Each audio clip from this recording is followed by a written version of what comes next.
J'ai une confession à te faire, je n'ai pas de stratégie. Je n'ai plus de stratégie bien ficelée à proprement parler comme j'ai pu en avoir à une époque. Et pour être tout à fait honnête, à chaque fois que j'ai fait passer la stratégie en priorité, c'est presque 13 dernières années d'entrepreneuriat, les choses se sont pas du tout passées comme prévu. Ça n'a pas du tout eu l'effet escompté, bien au contraire. Avec le recul que j'ai aujourd'hui, je peux dire que quand on est en tout cas une entrepreneure spirituelle, une créative multipotentielle, une artiste, à moins d'être au tout début du chemin, on n'a pas besoin de stratégie. On ne devrait pas, en tout cas, se reposer sur la stratégie. Ça n'apporte rien. Ça a plutôt tendance à couper du flow, couper de l'inspiration. Et très souvent, ça ne tient pas sur la durée. Et c'est quelque chose que j'ai vraiment été en mesure d'observer chez mes clientes, qui sont des femmes donc spirituelles, des femmes créatives, des artistes. À chaque fois qu'on a travaillé ensemble et qu'on a mis ensemble en place une stratégie, ça tenait pendant quelques semaines et puis au bout d'un moment,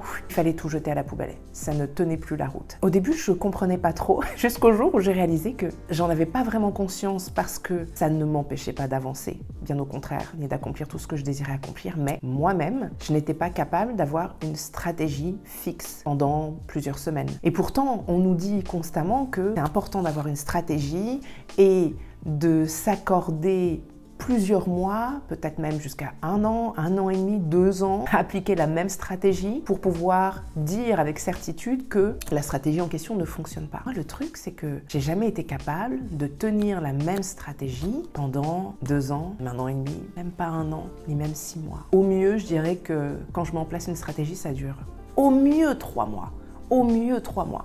Mais généralement, avant ça, j'ai besoin que ça bouge, j'ai besoin que ça change. Je peux pas tenir comme ça. Je me suis rendu compte que même si, d'après le reste du monde, les business coachs, ce que vous voulez, c'est pas du tout une bonne chose à faire, ben ça m'empêche pas d'avancer, ça m'empêche pas d'accomplir des choses, ça m'empêche pas de progresser. Parce que c'est mon mode de fonctionnement. Mon activité, elle est constamment en mouvement, parce que je suis constamment en mouvement, parce que mon activité est connectée à la vie, connecté à moi et connecté au monde. Et le vivant, ça bouge en fait en permanence, ça évolue en permanence, à commencer par moi-même. Ma stratégie devrait être en lien avec moi, alignée avec moi, alignée avec le monde aussi. Ça ne peut pas être fixe pendant si longtemps. Et surtout, j'ai bien plus puissant que la stratégie. J'ai mon flow, j'ai mon alignement.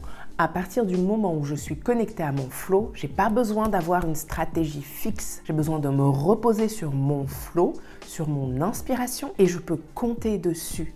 Si j'ai certaines choses en place, je peux compter sur mon inspiration pour me délivrer exactement ce que j'ai besoin de faire, quand, comment, de façon efficace et régulièrement. Les personnes qui me suivent depuis mes débuts dans l'entrepreneuriat et même avant, puisque j'étais présente en ligne avant, vous le savez, je fais partie des personnes les plus régulières que vous avez pu connaître, exception faite de quand j'ai eu ma fille, exception faite de ces derniers mois où j'ai eu besoin de faire la pause que j'évoquais dans la vidéo précédente. Je suis d'une grande régularité en fait. C'est pas la stratégie qui me permet d'être régulière, c'est le fait d'être connectée à mon flow, c'est le fait d'évoluer, de faire évoluer mon activité dans le flow. C'est le fait d'être connecté à mon intuition et d'être capable de faire la différence entre ce qui relève de l'intuition et ce qui relève des croyances. Et donc, ouais, pour être capable d'avancer, pour être capable de porter mon message encore et encore et encore, pour être capable d'atteindre mes objectifs, c'est sur mon intuition, sur mon flow que je me repose. Mais ça, c'est possible seulement parce que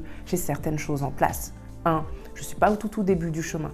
C'est important, je pense, quand on est au tout début du chemin, évidemment, de mettre en place une stratégie pour déjà avoir un point de départ, pour pouvoir tester des choses. Et comme je l'évoquais dans une précédente vidéo, et quand on est artiste, c'est quelque chose qu'on comprend et qu'on sait. Pour pouvoir briser les codes, pour pouvoir tracer sa propre route, c'est important de connaître les codes, de connaître la norme, entre guillemets. Ça nous sert de point de départ. Et ensuite, on peut, avec beaucoup plus de confiance, prendre des libertés et tracer sa route et faire les choses à sa sauce. Mais je sais que vous êtes très nombreuses ici à me suivre, qui n'êtes pas au tout début du chemin, loin de là. Et donc, tout ce dont vous avez besoin à ce stade, c'est de parfaitement vous connaître, de savoir où vous allez, où vous désirez aller profondément, d'être parfaitement connecté à votre intuition, être capable d'être dans le flow, être capable de vous autoriser à être dans le flow. Et on a souvent été conditionné à ne pas du tout fonctionner comme ça, donc c'est pas si facile pour tout le monde. Et être aligné, parfaitement aligné. Je dis parfaitement, mais je mets des guillemets parce que rien n'est jamais parfait, mais c'est ça qui fait la perfection de la vie aussi. Mais être aligné, ça demande une certaine, j'ai envie de dire une certaine hygiène spirituelle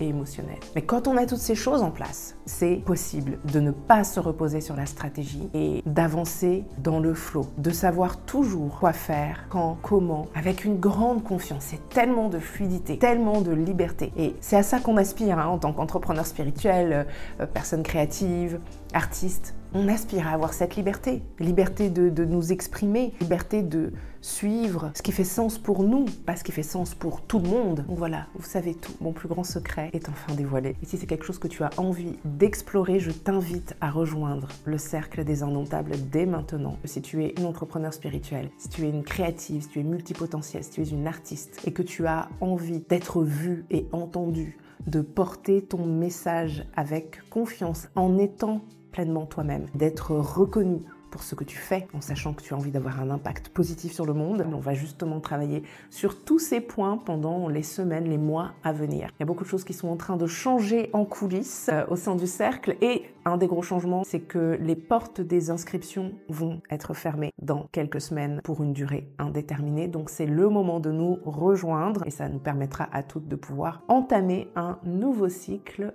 toutes ensemble et en même temps. Je mets toutes les informations sur le lien ici et en barre de description. Et puis, je te dis à bientôt peut-être de l'autre côté au sein du cercle ou bien prochainement dans une nouvelle vidéo.